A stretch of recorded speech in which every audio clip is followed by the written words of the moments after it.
আমি যদি জানতাম আমার কষ্ট তাহলে আমি যদি মেঘ হতাম, আমি মেঘ হলে কি করতাম জানি?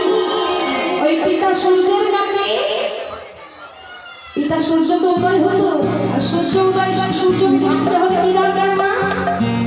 মেঘ দরকার, তাই তো? তাই বলছে আমি যদি মেঘ হতাম তাহলে আমার পিতা সূর্যদেবকে আমি ঢেকে দিতাম। সূর্যদেবকে পিতা বলছে কেন গো? হ্যাঁ, সূর্যদেবকে পিতা বলছে কেন? রাধারানীর বাবার নাম কি? হ্যাঁ, রাধারানীর বাবার নাম কি?